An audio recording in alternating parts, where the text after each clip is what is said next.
আসসালামু আলাইকুম। সবাই কেমন আছেন? শিউলির শখের রান্নাঘরে আপনাদের সবাইকে ওয়েলকাম জানাচ্ছি। আজকে আপনাদের সাথে আমি শেয়ার করব কালোজাম মিষ্টির রেসিপি। আর এটা কিন্তু অথেন্টিক কালোজাম মিষ্টির রেসিপি না। আমি ঘরে যেভাবে তৈরি করি সেটাই আপনাদের সাথে শেয়ার করতে যাচ্ছি। আর এই কালোজাম মিষ্টি কিন্তু আমি শুধুমাত্র 1/2 কাপ গুঁড়া দুধ দিয়ে বানিয়েছি। আর কোনো রকম বাটার, ডিম আর ঘি ছাড়া বানিয়েছি। সম্পূর্ণ রেসিপি হুবহু ফলো করলে আপনাদের কালোজাম মিষ্টি একদম পারফেক্ট হবে। তাহলে চলুন শুরু করা যাক আর দেখে নেওয়া যাক আমি কিভাবে এই কালোজাম মিষ্টি তৈরি করেছি। প্রথমেই আমি একটা পাত্রের মধ্যে নিয়ে নিব 1/2 কাপ পরিমাণ গুঁড়ো দুধ। আমি এখানে ফুল ক্রিম গুঁড়ো দুধটা ব্যবহার করেছি। চেষ্টা করবেন একটু ভালো মানের গুঁড়ো দুধটা এখানে ব্যবহার করতে। এরপর আমি এর মধ্যে দিয়ে দিব 2 টেবিল চামচ পরিমাণ ময়দা। আমি এখানে 1/8 কাপ নিয়েছি। 1/8 কাপ মানে 2 টেবিল চামচ। এরপর এর মধ্যে আমি দিয়ে দিব 1 টেবিল চামচ পরিমাণ সুজি। আমি এখানে টেলে নেওয়া সুজিটা ব্যবহার করেছি। আপনারা কাঁচা সুজিটাও ব্যবহার করতে পারেন, কোনো সমস্যা নেই। এরপর খুব ভালোভাবে একটু মিশিয়ে নিচ্ছি। মিশিয়ে নেওয়ার পর আমার মনে পড়ল আমি এটার মধ্যে বেকিং পাউডার এড করিনি। এরপর এর মধ্যে আমি 1/2 চা চামচ পরিমাণ দিয়ে দিলাম বেকিং পাউডার। বেকিং পাউডারটা দিয়ে আবারও খুব ভালোভাবে একটু মিশিয়ে নিচ্ছি। সবকিছু মিশিয়ে নেওয়ার পর আমি এর মধ্যে দিয়ে দিব 2 টেবিল চামচ পরিমাণ রান্নার রেগুলার তেল। আপনারা চাইলে তেলের পরিবর্তে এখানে ঘি বা গলানো বাটারটাও ব্যবহার করতে পারেন।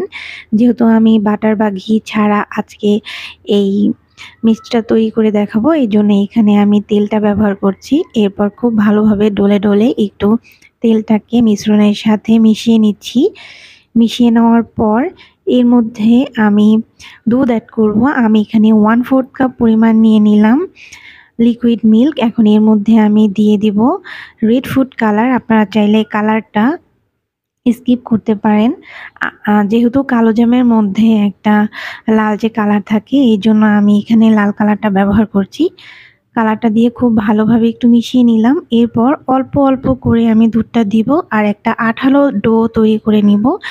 একত্রে মানে একবারে কিন্তু আপনি এই দুধটা এখানে মিক্স করতে যাবেন না। অল্প, অল্প করে দিবেন। আমার কিন্তু পুরোটা দুধ এখানে লাগেনি। অল্প পরিমাণ দুধ বেঁচে গিয়েছে। তো আমার 2 থেকে 2.5 টেবিল চামচের মতো দুধ এখানে লেগেছে। 1/4 কাপ পরিমাণ পুরোটা লাগেনি। এরপরে হচ্ছে আঠালো একটা ডো তৈরি করে নেওয়ার পর আমি এটাকে 10 থেকে 15 মিনিটের মতো একটু রেস্টে রেখে দিব। 10 থেকে 15 মিনিট পর আমি চলে এলাম, হাতে একটু তেল মাখিয়ে নিলাম। এরপর আমি এখান থেকে কিছুটা ডো নিয়ে হাতের সাহায্যে একটু গোল করে এরপরে লম্বাটে শেপ দিয়ে নিচ্ছি। কালোজামের শেপ যেরকম থাকে সেভাবেই দিয়ে নিচ্ছি। আপনারা আপনাদের পছন্দ মতো গোল, চ্যাপ্টা যেকোনো ধরনের দিতে পারেন। আমি এইভাবেই দিয়ে নিলাম। সবগুলো মিষ্টি বানানো হয়ে গেছে। এখন আমি মিষ্টিগুলো ভেজে নিব। প্রথমে আমি তেলটা চুলোর উপরে দিয়ে নিয়েছি। তেলটা যখন কুসুম গরম থাকবে ওই পর্যায়ে আমি মিষ্টিগুলো দিয়ে নিব। আর একদম লো হিটে আমি মিষ্টিটাকে ভেজে নিব। হাই হিটে কিন্তু মিষ্টিটা ভাজা যাবে না। সেক্ষেত্রে ভিতরে নরম থেকে যাবে আর উপরে অনেক তাড়াতাড়ি কালার চলে আসবে আর শক্ত থেকে যাবে। সেক্ষেত্রে কিন্তু মিষ্টিটা একদমই ভালো হবে না। মিষ্টিতে হালকা কালার আসার আগ পর্যন্ত কিন্তু মিষ্টিটা নাড়া যাবে না। যখন মিষ্টিটার এক পাট হয়ে যাবে মিষ্টিটা কিন্তু এমনি এমনিই ঘুরতে থাকবে। যখন মিষ্টিতে একটু কালার আসা শুরু করবে তখন আলতো হাতে মিষ্টিগুলোকে নেড়ে চেড়ে কালার নিয়ে আসতে হবে। অতিরিক্ত পুড়ে ফেলা যাবে না। জাস্ট এইরকম খয়েরি কালার চলে আসলেই এই মিষ্টিগুলোকে নামিয়ে নিব। এরপর হচ্ছে আমি শিরা তৈরি করে নিব। এইজন্য একটা প্যানের মধ্যে আমি নিয়ে নিলাম 1 কাপ পরিমাণে চিনি আর তার মধ্যে আমি দিয়ে দিব 3 কাপ পরিমাণ পানি। আমি 1 কাপ চিনির জন্য 1.5 কাপ পরিমাণ পানি ব্যবহার করছি। এখন শিরাটা বলক আসা পর্যন্ত আমি অপেক্ষা করব। বলক আসা বলতে চিনিটা সম্পূর্ণ গলে গিয়ে হালকা বুদবুদ আসা শুরু হবে, সেই পর্যন্ত অপেক্ষা করব। আর শিরার মধ্যে আমি 2টা এলাচ দিয়ে নিলাম ফ্লেভারের জন্য। এই যে এইরকম যখন বুদবুদ আসা শুরু হবে তখন আমি এর মধ্যে মিষ্টিগুলো দিয়ে দিব। আর মিষ্টিগুলো এই পর্যায়ে থাকবে কুসুম গরম। একেবারে ঠান্ডা বা একেবারে গরম মিষ্টি এখানে দেওয়া যাবে না। সবগুলো মিষ্টি আমি শিরার মধ্যে দিয়ে দিব।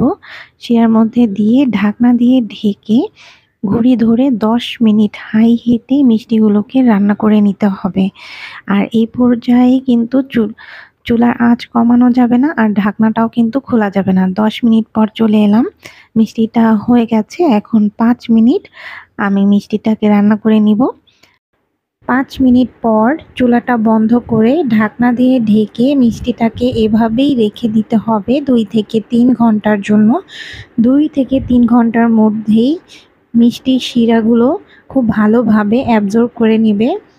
2 ঘন্টা পর আমি ফিরে এলাম। দেখুন মিষ্টিগুলো রস খেয়ে পুরো টইটুম্বর হয়ে আছে। আমি একটা মিষ্টি কাছ থেকে দেখিয়ে দিচ্ছি। আর এই মিষ্টিগুলো খেতে কিন্তু অসাধারণ হয়েছে। বাসায় একবার হলেও তৈরি করে দেখবেন। আর এখন আমি মিষ্টিগুলোকে একটু সাজিয়ে নিচ্ছি।